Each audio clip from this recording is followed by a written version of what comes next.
Yeah, so before I present the speaker, let me remind you that you can type, you are going to be able to type your questions during the talk in the chat, and then I will ask your question. I will read out loud your question during the talk at an appropriate moment. And also after the talk, we're going to have a Q&A. And yeah, so let me present the speaker. It's a great pleasure to have today here with us Nathan Kutz from University of Washington. Nathan is the Yasuko Endo and Robert Baltz professor of applied mathematics at the University of Washington. And he has served as a chair of the department from 2007 to 2015. He received his bachelor's degree in physics and mathematics from the University of Washington in 1990 and the PhD in applied mathematics from Northwestern University in 1994. He was a postdoc in the applied and computational mathematics program at Princeton before taking his faculty position. He has a wide range of interests from neuroscience to fluid dynamics, where he integrates machine learning with dynamical systems and control. And today he's going to be talking about targeted use of deep learning in physics and engineering. So thank you very much, Nathan, and the floor is yours. Great, thank you. Hi, everyone. Happy Monday. I hope everybody had a nice weekend. And, you know, I just keep thinking every day that goes by is a day we're closer to summer. So, you know, at least this year it really matters to try to get further along in our cycle of the year. Hey, so thank you for having me. You know, I'm going to be talking about some of the work we've been doing on really trying to integrate ideas from machine learning over into the physics and engineering sciences. A lot of the work I'm going to talk about today is with Steve Brunton. So here he is there. He's my main collaborator. We have a pretty big group jointly that we have a lot of great students and postdocs that we co-mentor, and a lot of their work will be featured here. The first word here really matters to me. The targeted. So I'm going to talk about deep learning and neural networks, but I'm going to make them do things for me so that I can preserve some sense of interpretability and also trying to build models that can maybe extrapolate. Okay. So here's the basic architecture. And what I'm really after overall in this talk is this idea of trying to build a framework where we can integrate data and find good coordinates and dynamics jointly. I'm going to talk more specifically what I mean by that as we go along, but I like to point this picture here, which is what I'm really going to let the neural network do is take input data and find me a representation that is advantageous to me. So in other words, find some way to learn a coordinate transformation where in that middle layer here, I have a latent variable which is advantageous. Now, what I mean by advantageous, I will explain as we go along, right? Because this is highly subjective language I'm using, but I'll try to make it more precise as we go. So really this idea though, of coordinates and dynamics jointly in sort of this discovery process. The input data itself too is just, these are measurements. And you know, we're finding the world's changing largely because we have better computers, we have neural network architectures, deep learning, machine learning, plus all of our scientific computing skills. But really one of the things that's changing all of it is this input data, which is we have built these amazing devices to record information. Like if you look what's going on in biology, what they can record, or even in LiDAR technologies, satellite technologies, our amount of information that we can record and extract from systems is just amazing. And what we want to do with it is use it to our advantage in building models. So let's talk about this idea of coordinates first. So I like to think about, we've been thinking about coordinates forever. It's not like I'm telling you something new here. This is just as old as the hills, is to think about, hey, you know, if I get a good coordinate system, maybe I can write things down in a better way. And in fact, a lot of mathematical physics, you know, of the 1900s was about using special functions, Bessel, Laguerre, Hermite, all of these functions that were actually built for certain geometries. And they were sort of, in some sense, the natural representation of how you might want to build solutions out. So, you know, that's just one example of how we've used good coordinate systems in the past. We've also used a lot of expert knowledge. You know, as you get a lot of intuition about a problem, you might find the right coordinate system to use with that problem. More recently, as we get towards the data-driven side, There are singular value decomposition based methods like proper orthogonal decomposition, PCA, right? Principal component analysis, empirical orthogonal functions, Hotelling transform. All these are the same thing.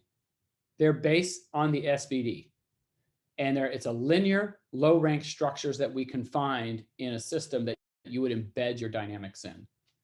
And more interesting is the one that's more recent is the neural networks, which allows you a nonlinear transformation through neural networks to a representation space. So these are some ideas of what we can do on the coordinate side. Now, once we transform into our coordinates, what do we want to have happen in that dynamics layer? Well, there's a lot of different things you can do now. And again, I'm thinking about spatial temporal systems mostly, so I'm thinking about space and time. But once I'm in this time dynamics and have put it in some coordinate system, I might want to do things like, a traditional way to handle time series data is through these statistical methods like ARIMA, autoregressive moving averages. More recently, you can build out things like dynamic mode decomposition, which is a linear regression to a linear dynamical system, or Koopman theory, which is, again, this idea of, can I build myself a representation where the dynamics is linear? Or you can use things like what I'll talk about here is what's called SINDy, sparse identification and nonlinear dynamics. Can we discover some parsimonious representation of some dynamical system in that metal layer just directly from the data? We can also regress to forms like normal forms in that layer. Or if you want to go straight up machine learning, you can just regress to something here. We have time series data and find yourself some kind of LSTM, GRU, or some kind of time-stepping neural network algorithm for predicting what's going to go on in snapshots of time. So there's a lot of possibilities of what you can do in dynamics as well as coordinates learning. So I want to go further on this because at least for me, I want to highlight kind of in some sense the perspective I'm going to take through the rest of the talk. And when I say good coordinates, of course, that's a very subjective statement, right? What I mean by good coordinates may not be what you mean by good coordinates. So I'm going to try to illustrate very specifically what I mean by good coordinates. So I'm going to go back to my opening slide. There was a reason I had the background with these planetary motions. In fact, this is the night sky. And what you're seeing here in the foreground, this is the retrograde motion of Mars in the night sky, taken at different snapshots in time. Over here on the left, that's the retrograde motion of Saturn. So you can see these trajectories that Mars and Saturn are taking. And what's interesting about this, I always think of this as sort of the classic and the most ancient of physics problems. We've been studying the night sky before we knew how to add and subtract, or write maybe, right? We used to look at the sky and try to predict what are the trajectories of these orbits. It is not only it was the problem of the day of the ancients, and in fact, it persisted for thousands of years for us to try to make predictive models about where the motions of the planets would be. And in fact, the earliest theory of this came about in Alexandria, Egypt in the 2nd century AD. Claudius Ptolemy, out of the Ptolemaic line, which Alexander the Great, when he came over and he took over the Persian Empire, and when that fractured, one of his top generals, Ptolemy, took an army to go bury Alexander in Alexandria, where he founded it, and then he sealed it off. And that became the intellectual hub of the world, up until the Romans basically said, no, we're kind of everything.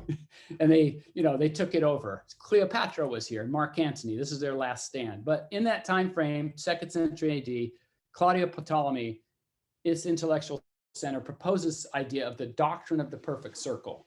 And what it was is this idea that if you want to explain the retrograde motion from the Earth coordinate system, you would explain it as the motion of circles upon circles. So this idea of the doctrine of the perfect circle was, in fact, was amazingly accurate. One way to think about it, it was one of the earliest versions of a Fourier transform, because you're decomposing these orbits as a function of circles, each circle with a period. And this allowed an amazing representation of the motion of the planets. So you have, like, for instance, these Renaissance paintings of this coordinate system that was representing the motion of the planets. This theory lasted from the 2nd century AD all the way to around 1600. Okay, so I actually think it may be one of the longest lasting theories we ever have in humankind, right? It's like the Roman Empire of theories, but almost 1500 years. And what it brought it down was finally the work of a group of people, starting with Copernicus, and then Galileo and Kepler really finished this thing off. And it came at great expense to them, by the way, right? Galileo was put under house arrest for having the audacity to really push forward this concept that Copernicus put forward, that in fact, we should move to a heliocentric coordinate system, that the Earth goes around the sun, not the other way around. And in this coordinate system, that retrograde motion is pretty easy to explain. It's not only the Earth going around, it's Mars and Jupiter and all the planets going around. So the retrograde motion is just simply due to the fact that the coordinate system is the sun. So this came at great personal expense to both these men. But once you got that going, this idea would not die. This idea persisted because it was right. And 100 years later, Sir Isaac Newton built upon what Galileo and Kepler had put forward and proposed our understanding of gravitation in F equals ma physics. Now, the reason I go down this road about gravitation is 2 critical components came about to understanding the physics. One is the change in coordinate system that needed to happen. Once you can establish yourself in this coordinate system of a heliocentric world, F equals ma falls right out. And so this is this idea of pairing coordinates and dynamics jointly. Otherwise, you're trying to represent the dynamics in a very unnatural coordinate system, which is Earth-centric coordinate system. And of course, as we got better and better measurements of the planets, we realized that actually F equals ma isn't quite right. So I put Einstein on here because, in fact, some of the discrepancies between the measurements, as we got better and better measurements, it didn't evolve according to F equals ma. And so out of that was born the theory of general relativity by Einstein. And I will suggest, and I'm sure it's true, don't take anything I say too seriously today, just whatever, go along with it. But I'm going to suggest there's going to be a picture to the right of Einstein. Somebody's going to be in a picture there to the right, which is as we get better measurements, they're going to say, like, actually, Einstein wasn't quite right. We have to do this to improve general relativity. There's some other physics we're missing. It's beyond, I think, our capability of measurement currently, but it's undoubtedly going to happen. Just like what Einstein proposed was beyond the measurement capabilities at the time of Newton. Eventually, as we get better measurements, we'll improve our theories. So this is an idea that I think is very compelling, this idea of joint discovery. You need the right coordinates if you're going to get the right models. It also highlights something very interesting between the Kepler and Newton kind of way of modeling the system. Kepler actually, in fact, you could say, had everything he needed to explain the motion of the planets. He had the elliptical orbits. He had his planetary laws written down. And what's interesting is once Newton writes down F equals ma, the solutions to F equals ma are in fact Kepler's solutions he wrote down. So why do we always think about Newton as the better physicist? And I'm going to say that part of the reason we think this is because what you have with F equals ma in Newton's model is the ability to extrapolate. In other words, you can imagine, what if I launched a rocket from Earth? Could I put it in orbit around the moon and come back? This is data you've never collected, data you've never seen. One way to think about Kepler's theory, it's an interpolation exercise, right? Let me fit the data with these ellipses. In fact, he did that exactly with Tycho Brahe's data. Whereas Newton's, once you write F equals ma, you can plan entire trajectories for visiting the solar system, right? You've never seen any data with it, but you have now the fundamental laws and you can extrapolate into a world that you've never seen. Now, why I highlight this is because their legacy in physics and model discovery is alive today. And let me show you where that's alive today. So I'm giving you here, sort of in some sense, these two videos, and hopefully the videos are showing up there. These are sort of two of the grand challenge problems of our generation. The top one is a robot, the bottom is a self-driving car. So they're both autonomy. And if you notice, this robot is kind of unbelievable, right? Super athletic, doing a gymnastics routine, and much more athletic than I am. And it's amazing what we can do with this. And the self-driving car, in a similar way, self-driving cars now are kind of remarkable, right? You can send them down roads. They can go through construction sites. They can go down dirt roads. They're extremely, for the most part, stable objects, right? Self-driving technology has really come a long way. The big difference between these two, however, is the robot is sort of a Newtonian view, and the car is sort of a Keplerian view. What I mean by that is, let me just say it very straight here. The robot is built out of physics engines. So in other words, it's all physics powered. F equals ma imbues that entire robot structure. It's still got a lot of bank of sensors, but it also knows physics. It knows about angular momentum. It knows about forces. All that is built into its architecture for stabilizing its motion. The self-driving car, there's no physics. This is a bank of sensors trained on massive volumes of computer vision with labeled data saying, don't run into these things. Watch out for that. Stop if you see this, right? Labeled, hand labeled, video frame by video frame. Do you know how much money these companies like Google and Apple and Facebook have put into labeling video data for these things? It's remarkable because it has to be hand labeled.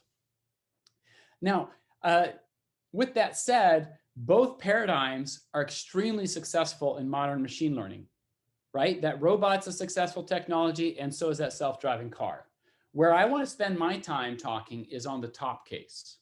What I want to do, and I think for many of us that work in the physics and engineering, we want to do the top, which is I need to develop models that I can extrapolate with.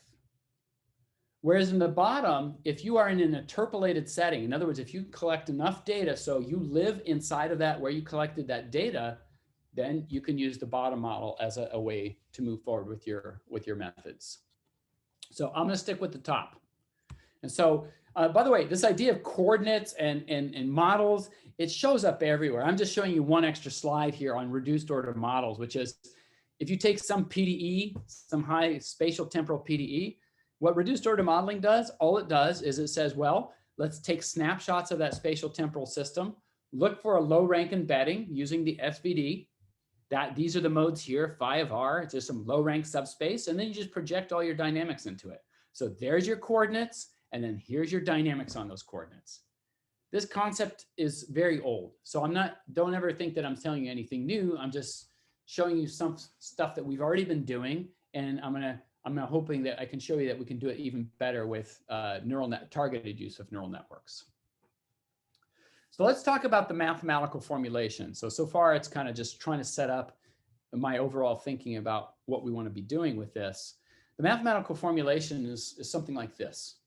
I have a system, a dynamical system, dx dt equals f. So this is somehow whatever the underlying mechanisms are that actually produce the data I'm going to measure.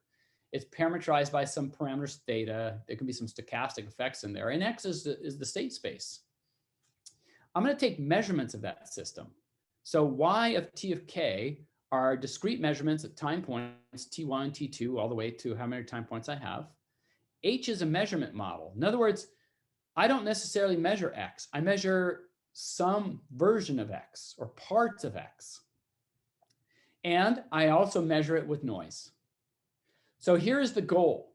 From the measurements alone, in other words, Y of 1, Y of 2, like these measurement snapshots, your goal is to reconstruct the measurement model, figure out what the state space is, learn the dynamics, and learn the parameter dependence. This is a terribly ill-posed problem. And, you know, I don't know. I don't know where it came around, but like in grad school, if someone says, hey, let's consider the following ill-posed problem, you usually walk away. You say, like, of course you don't do that. Soon someone says it's ill-posed, you stop working on it. Why would it's ill-posed?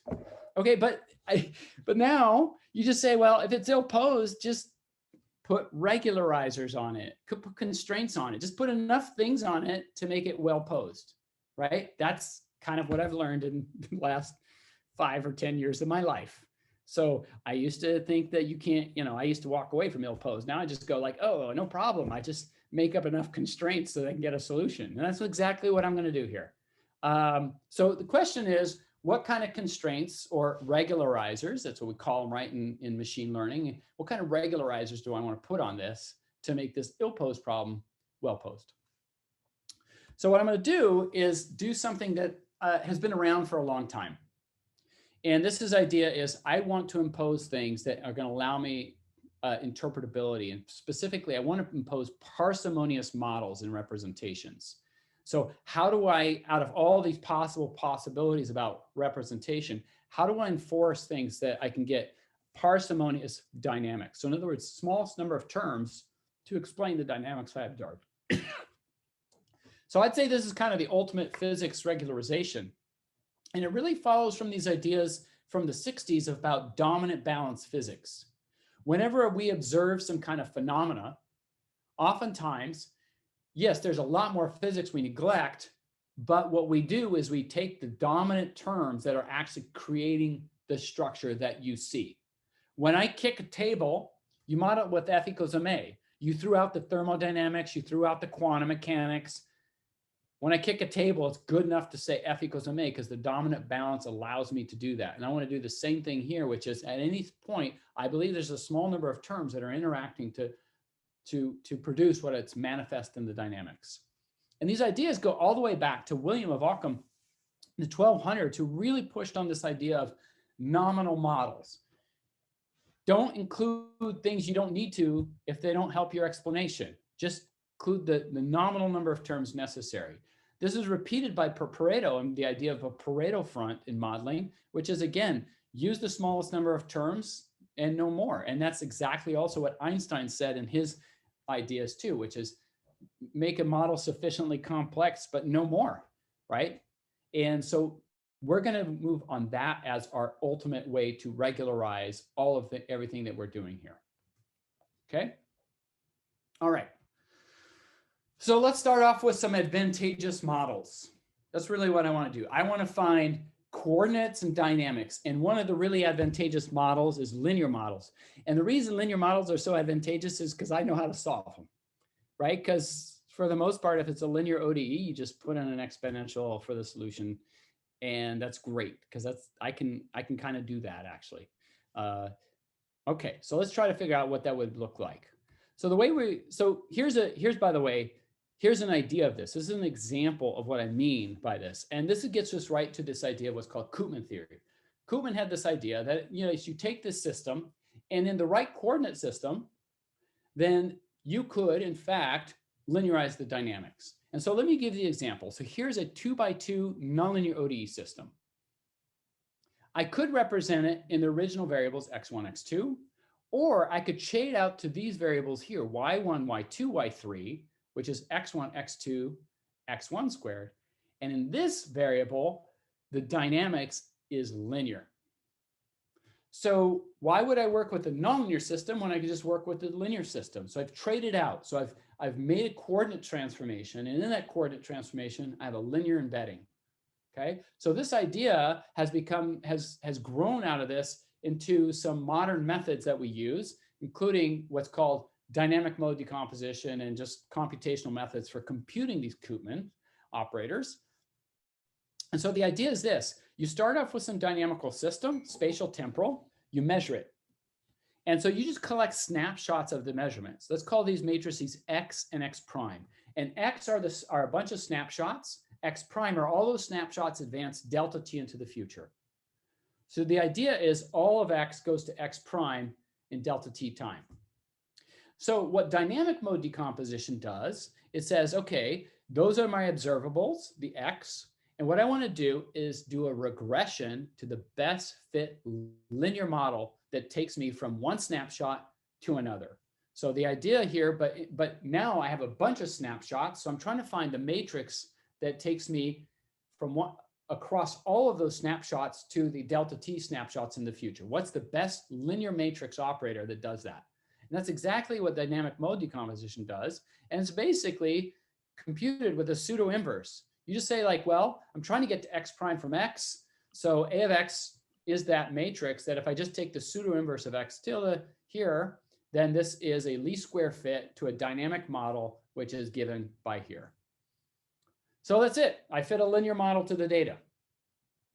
What Koopman says is, well, you don't have to worry with the observables I gave you. You, in fact, could look at functions of the observables. So some g of x's. And then in this new g of x's, I have new snapshot matrices y, y prime, which are not x, but g of x.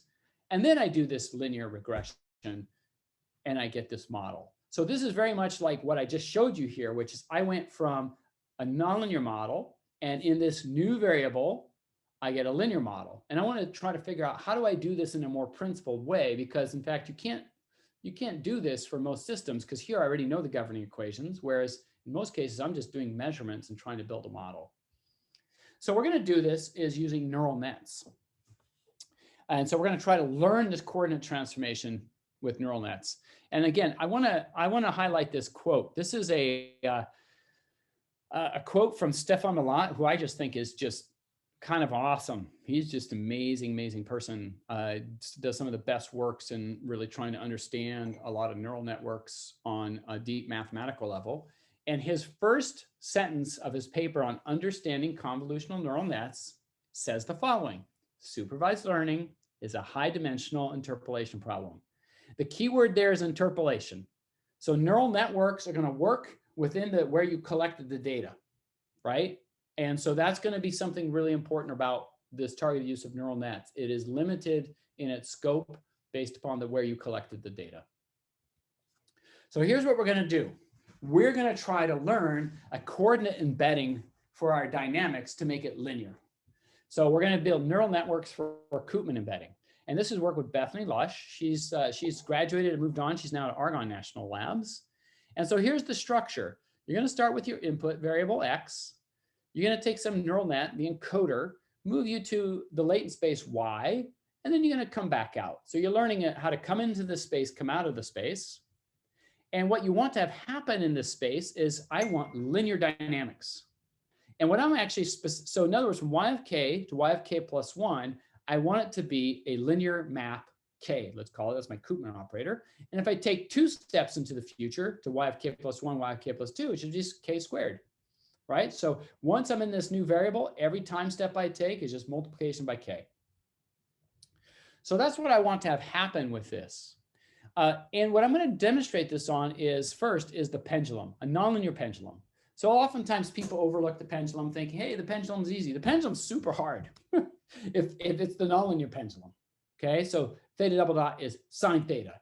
Don't do that linearizing approximation. And once you linearize, it's easy, yes. But once it's, the nonlinear pendulum's hard. And so what we're going to do is try to say, well, that's a nonlinear pendulum. Can I embed the pendulum in a linear space? So we try to do it. And by the way, I know that when I go to the new coordinate, it should still be 2-dimensional, right? Like the pendulum's always just 2-dimensional. Theta theta dot gives me everything. So that's what we're trying to do here. And we fail. So by the way, another little side note, I failed a lot in neural nets. I don't know, like I've done math for a long time now. And, most of the time when I fail, I figure out like, oh, I know why I failed. I should move in this direction. With neural nets, I fail. And I'm like, I don't know why I failed. I don't know which way to go next. And I just keep failing and failing and failing. And then eventually something works. So anyway, that's just a little story to tell you in case you get into neural nets, and you should just be prepared to fail a lot and without getting too frustrated. Because if you get frustrated, neural nets are not for you. But if you're willing to fail a ton and just kind of keep going with a smile on your face, neural nets could be for you. So glass half full, people. That's what I'm telling you. All right. So here's why it fails, by the way. We finally figured it out. This is, I can't even tell you how long, it's embarrassing how long it took us to figure out the obvious. But we finally went back. And in fact, what you're seeing here are my graduate student notes. I scanned them in to prove it to you because I said, okay, this goes back to when I was in grad school. And of course, I should have figured out this much earlier, which is when you have a little nonlinearity in an oscillator, what does it do? It only does two things. It shifts the frequency of oscillations and it generates harmonics. In fact, we've known this forever because we could do asymptotic expansions with corrections to the nonlinearity to get this. And we can actually show that, in fact, here it is. Here's a frequency correction. Here's the harmonics it generates. That's what nonlinearity does. And so if we look at the spectrogram of this, in other words, I'm looking at here on the x-axis as I make my amplitude bigger, and on the y-axis are the frequency content. Notice here, this is my frequency, this bright one here. Notice how it's shifting as the amplitude goes up. You see this frequency here? That's my third harmonic. You can see the fifth harmonic right here. So we've known this forever. The problem is when I built my neural network and I said, you know, I know that pendulum's two-dimensional.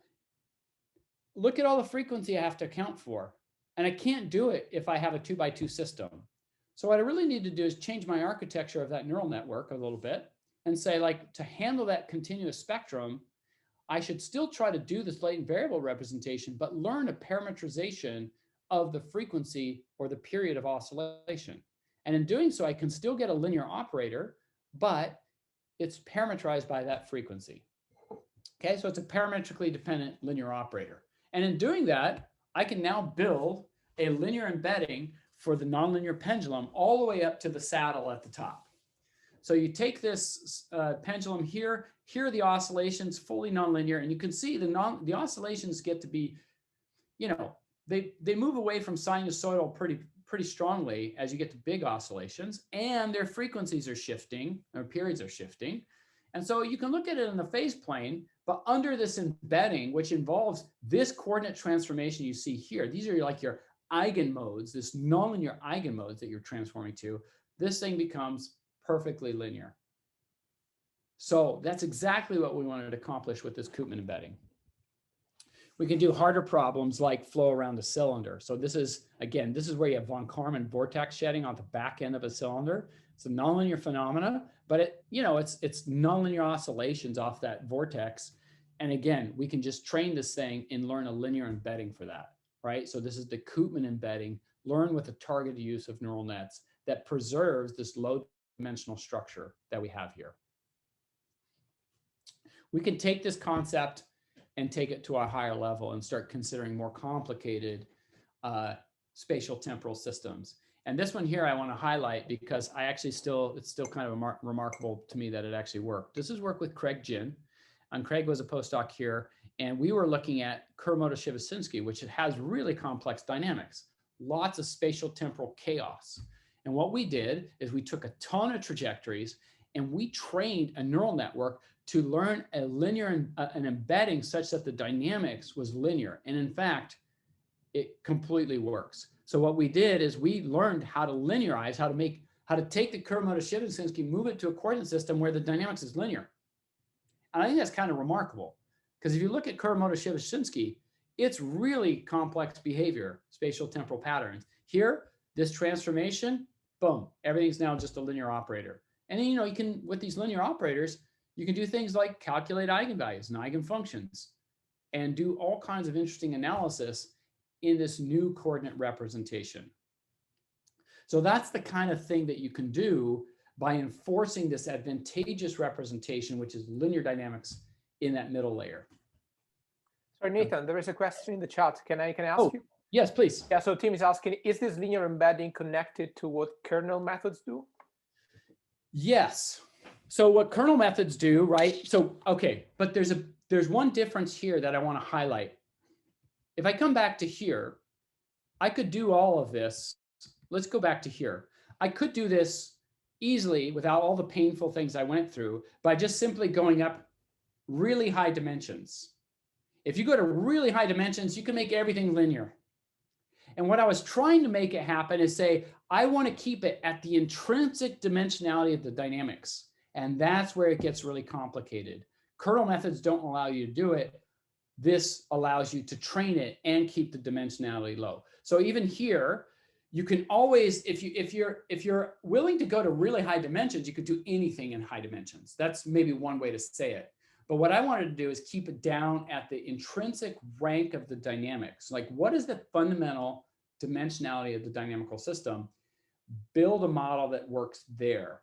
And that allows you the potential for interpretability, or at least, and actually much more likely for extrapolation as well. So they're trying to do the similar things. It's just that one gives up completely on keeping it at low dimension, is one way to say it. Yeah. So by the way, the restriction of linear dynamics is super harsh. That's a really harsh constraint. It's very advantageous to us, right? Because we know how to solve linear models pretty easily. You just go find their eigenvalues and eigenvectors of the linear operator, you're done. But what we said is, okay, but some of these dynamics have a lot of parametric dependencies that maybe if you just allow a little bit of nonlinearity, and we could take care of it much easier. And so that's what we're going to do next, is start talking about this method called the sparse identification of nonlinear dynamics. So we call it SINDy. And what SINDy does is says, I don't want to build a linear model, but what I want to do is go back to those ideas of Pareto and Occam and say, I believe when I measure a system, there should be some parsimonious representation of the dynamics. So let me give you the example here that's on the screen. I give you the data set from the Lorentz system. In other words, I just give you X, Y, and Z, which are time series data. And your job is to tell me what was the dynamical system that produced that data.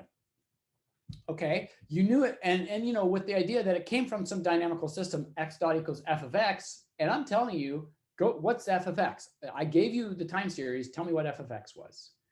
So if I give you the time series, you could produce X dot.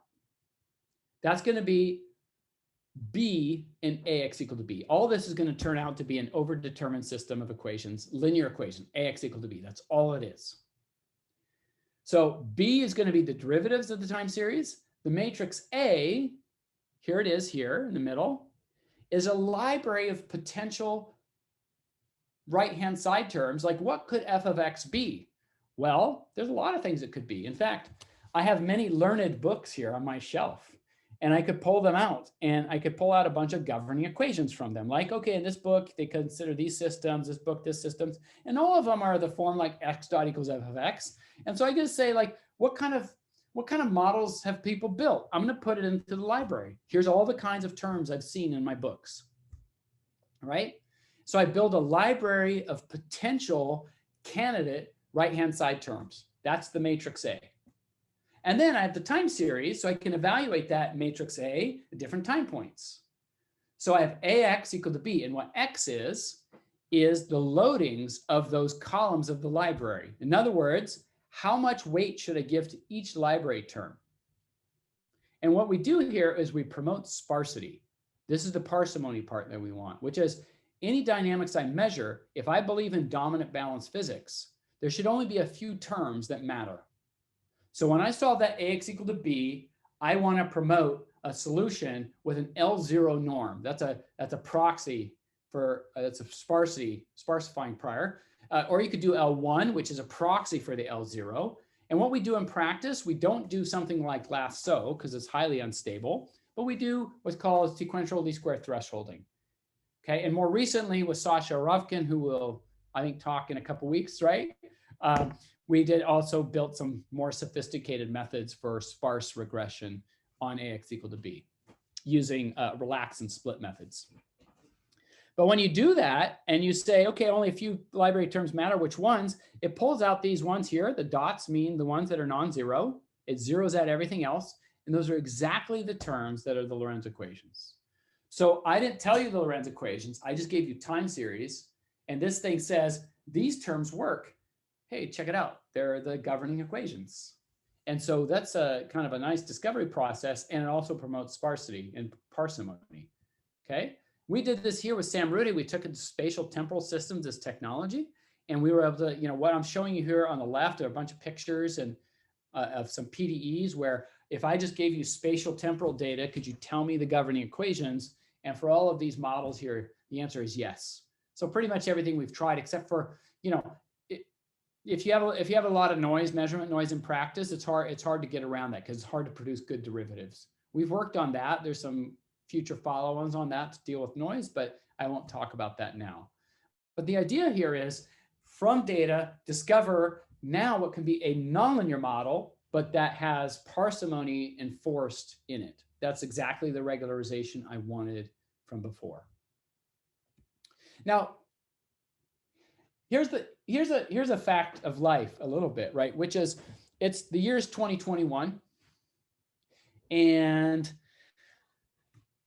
besides that COVID sucks, there's some other things that we know, which is we actually have a lot of knowledge about physics and engineering. We know about heat flow and electrodynamics. So in other words, when we come to approach problems, we actually bring a great deal of knowledge that we've built over centuries in the physics and engineering sciences. So it's very rare we come to a problem where we say, I don't know anything, just give me measurements, I'll discover something.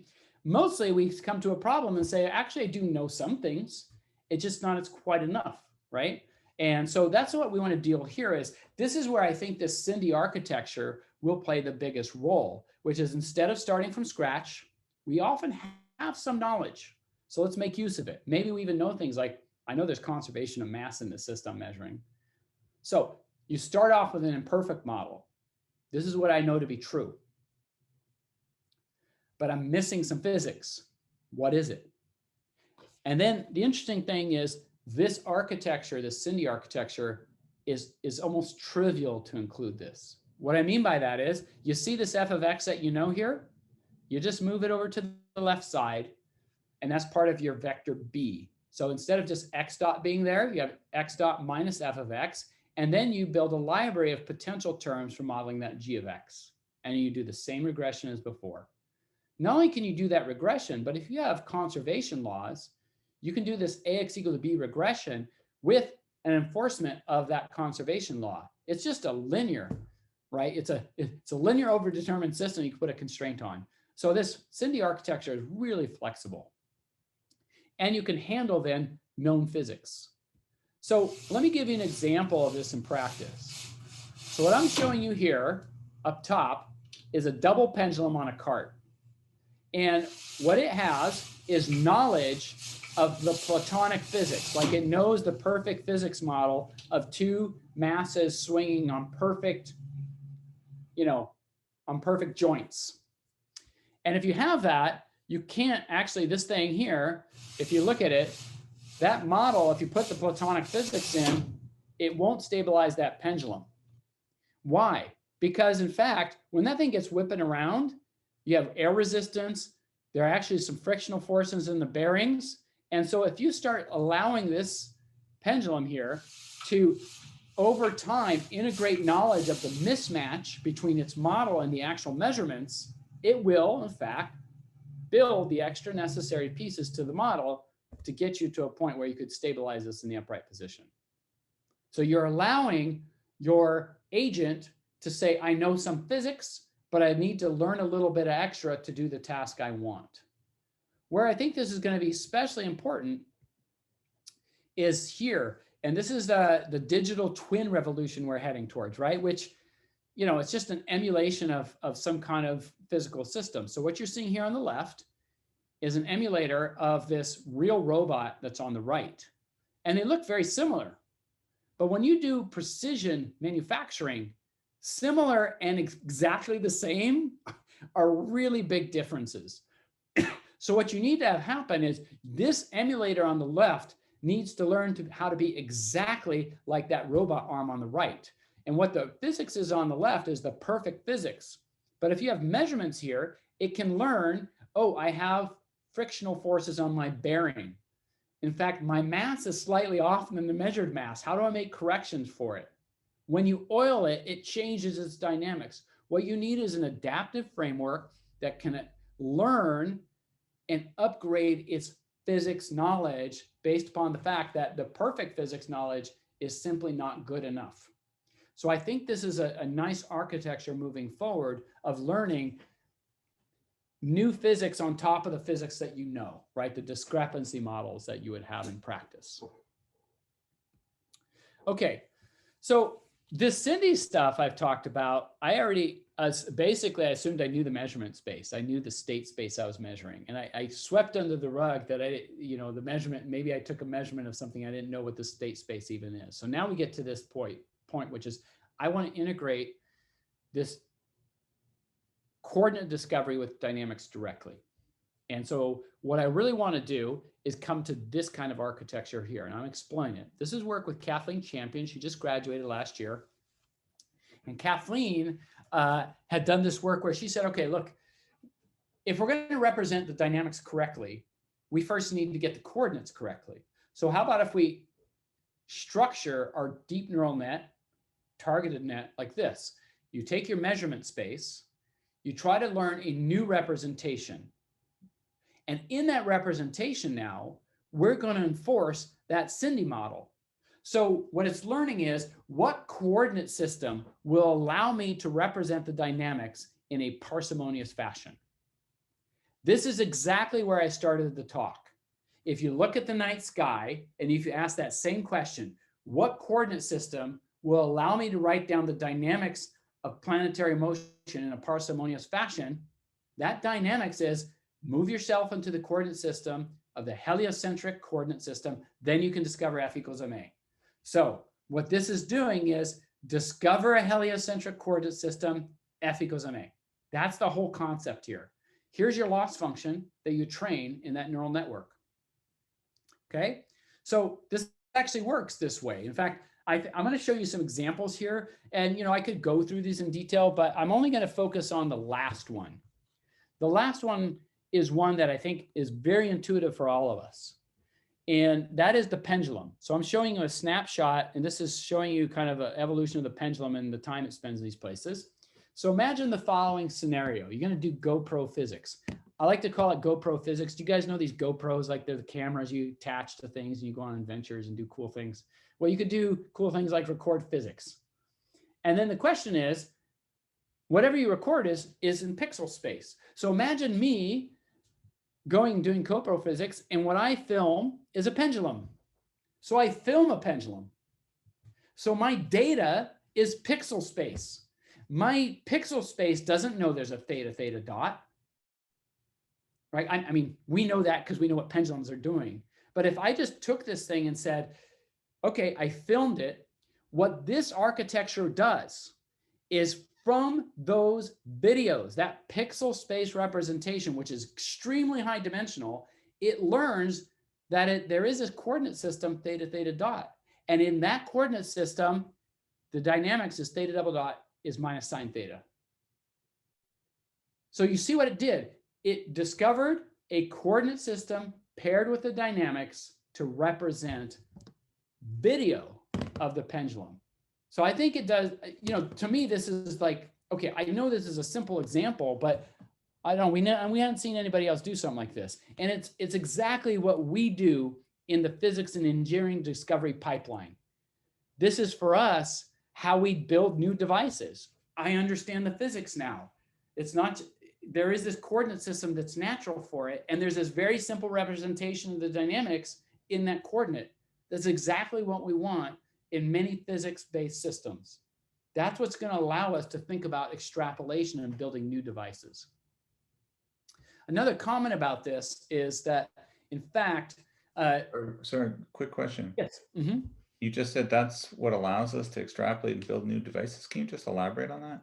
Yeah, that's what I was going to do right here, which is, this is it. So this is exactly what I want to kind of pick out, which is the coordinate system tends not to be generalizable. Like, in other words, if I learn theta dot for a certain pendulum of certain length, that coordinate system doesn't work if I have a pendulum of double the length.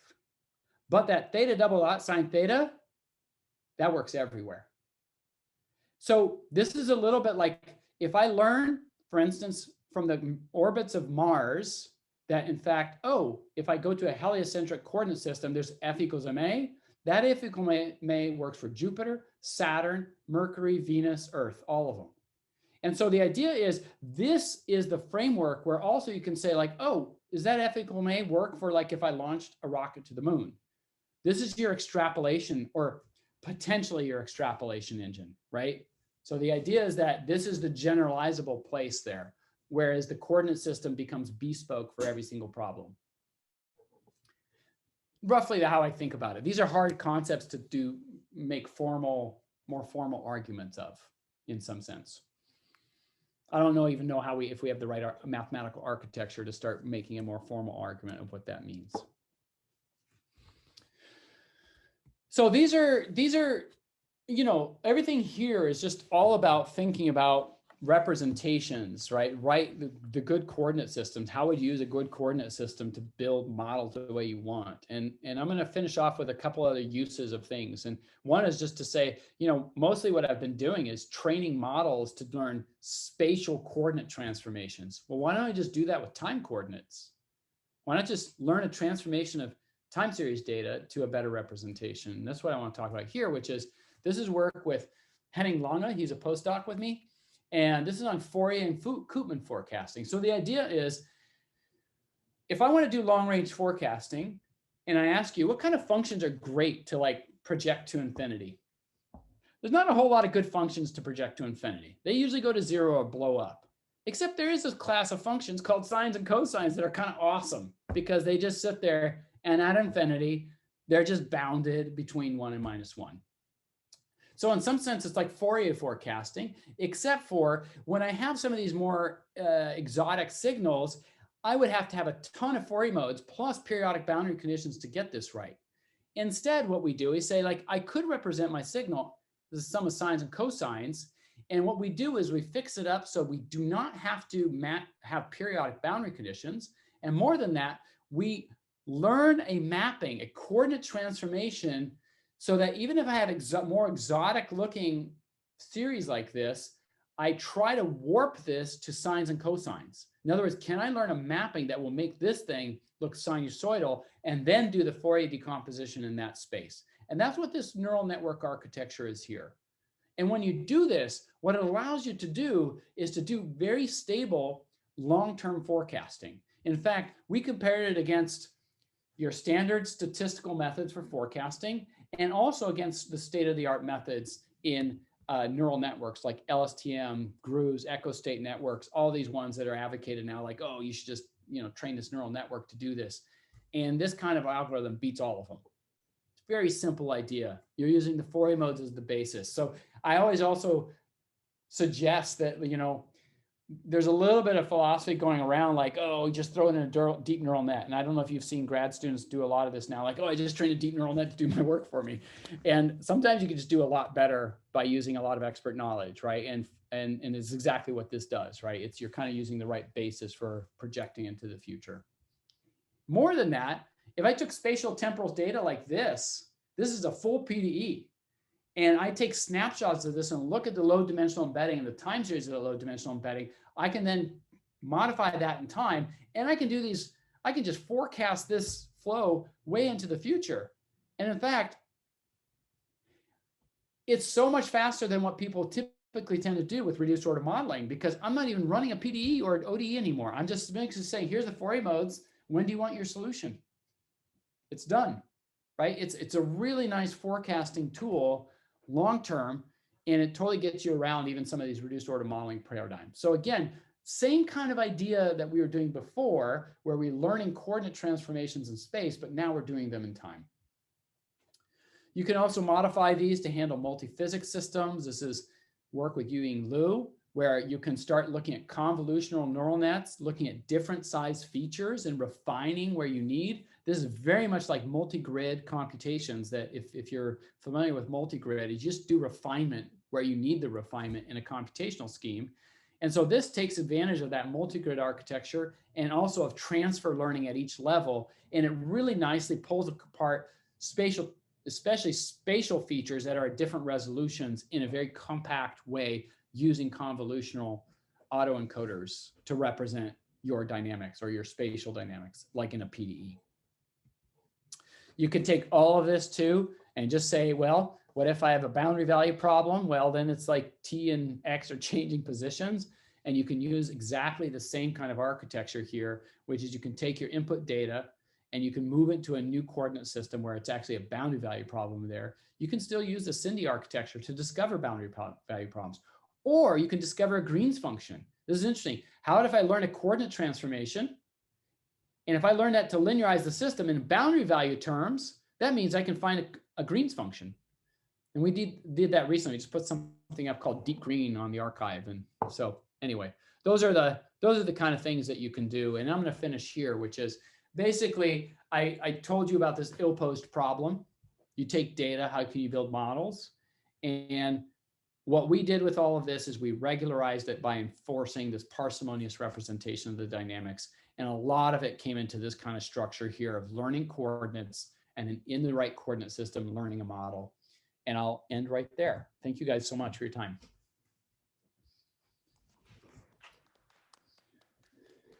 Thank you. It was a really great talk. All right. Yeah, so is there any question from the audience?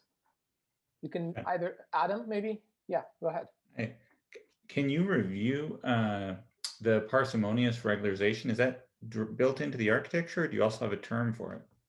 What we do is we promote sparsity on the library terms. So basically what it ends up being is when we discovered the joint discovery of coordinates and model, the parsimony comes in by saying, well, out of the possible number of models it could be, you know, we build a library of it. We promote that the loading of the library terms is sparse. So we impose either L0 or L1 penalty on that. And so when we do our optimization, we just say, you better be really sparse. Try to make as many things to 0 as possible. So it's an explicit regularization term in L0. Yeah, exactly. So let me show it to you actually here when I come back to here with this. Yeah, so you see it here. It's right there. It's explicit L1 regularization here. Oh, I thought that was also the noise there. Is that the noise or the error? This C is the loading. It's this here. It's this matrix here of these library terms. Okay. Yeah. Sorry. Okay. Yeah. So and with Sasha, actually, for you guys who are going to see his talk next week, I don't know if he'll talk about this, but we've been working at trying to get this to better regularization so that we can actually make this as L0 by using a prox here. So we've been working pretty hard on that optimization actually itself to make better sparsity promoting algorithms that are faster, more accurate, more stable, robust, you know, all that. Yeah, okay. There's another question in the chat from Gaetan. Do you see any advantages to include a probabilistic model on the latent space, which has a variational autoencoder, to model uncertainty on the measurements? Could we think of using something like a Kalman filter in this latent space? Yeah, actually, it's a great question. And I'm going to answer that in about 3 weeks' time. So what I mean by that is you're absolutely right. So what we did here, right, if you look at this, right, we say learn a coordinate transformation. In here, the SINDy model just says do a regression, this AX equal to B regression. And what we are working on now, and we're finishing the manuscript, is we said, actually, what if we instead just used some sparsifying Bayesian prior on these? And what it ends up doing is, instead of just getting some numbers for this, what you end up doing is you getting a PDF for every inclusion probability for every single element here in your library.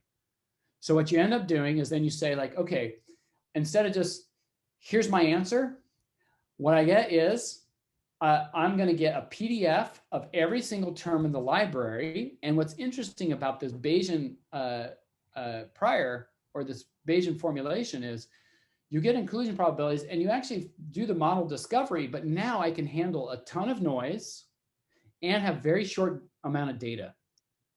And this thing will still work because I'm actually just getting a probability distribution versus this giving me just one answer from the system.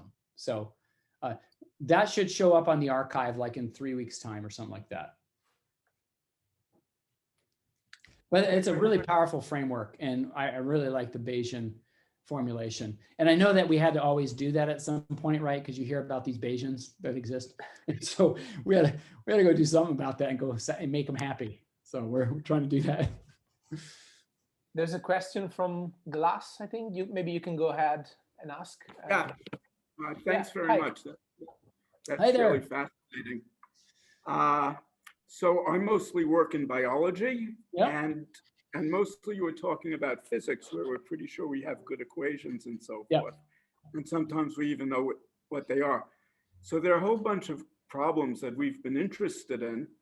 And I don't know, I can't tell from your talk whether these techniques might be suitable for those or not. So let me just mention a couple of problems. And you can see one of them was very high dimensional piecewise linear equations, which can generate complicated dynamics. Another is delayed differential equations. Yeah. A third one is Drosophila development, where there's amazing spatiotemporal data.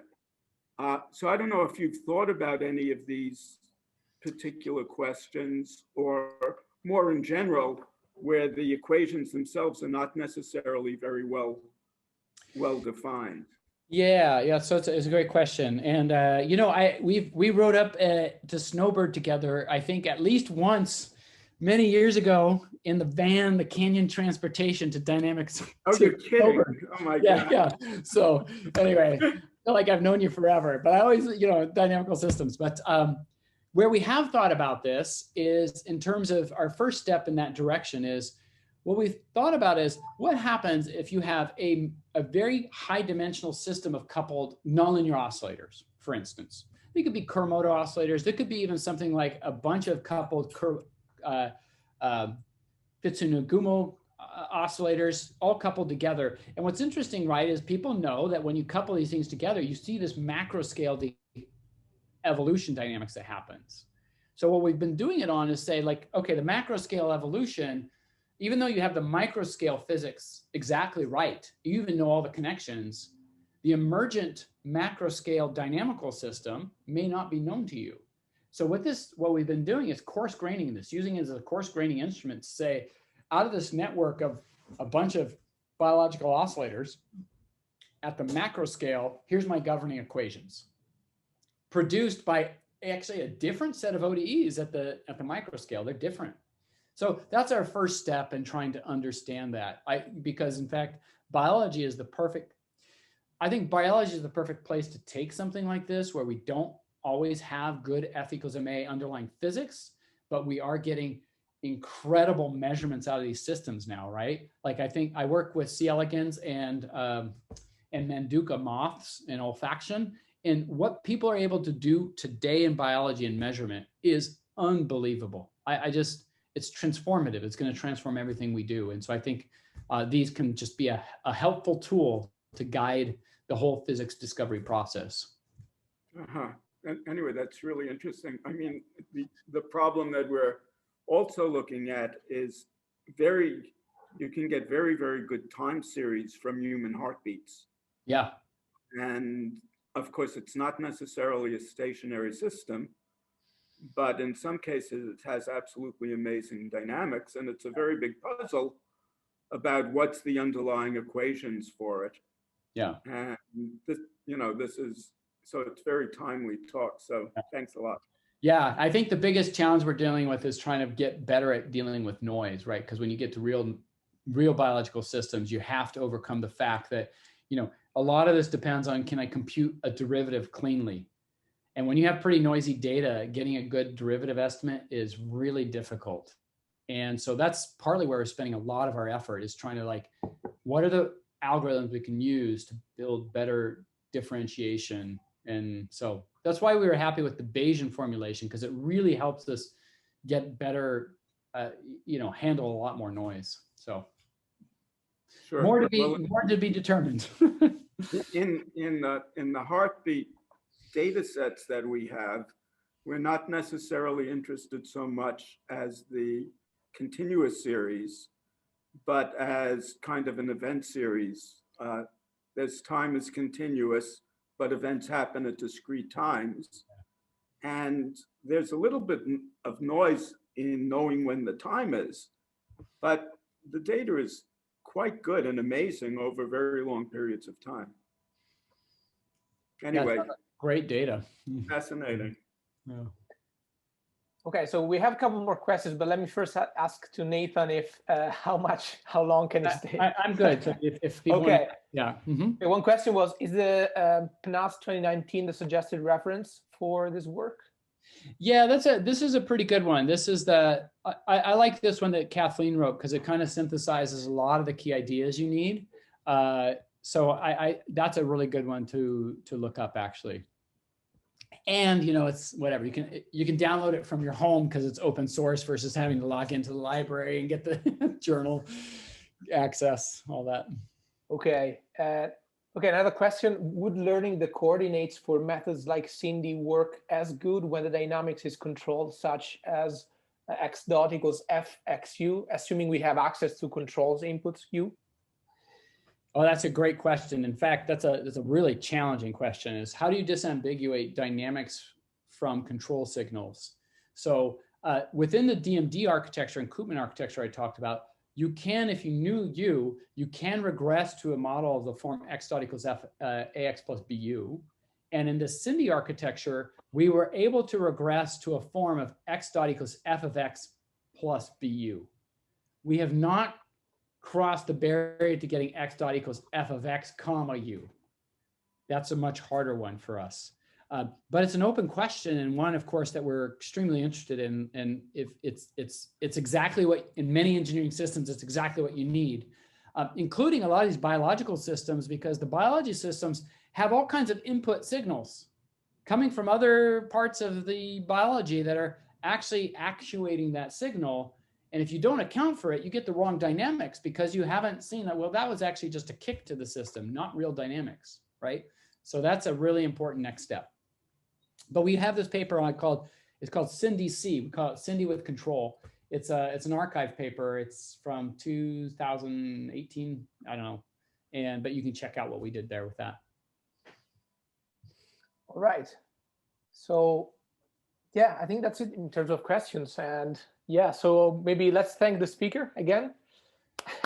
Thank you guys very much. And just last comments, thank you for having me. And if anybody wants any of this code, it's all available on GitHub. Everything I talked about here, you can download the code and the data. In fact, we even built out a PySINDy library package. So if you want to play around with it, it's just download it. So we try to make this as easy to use as possible for people. And so anyway, just a little FYI.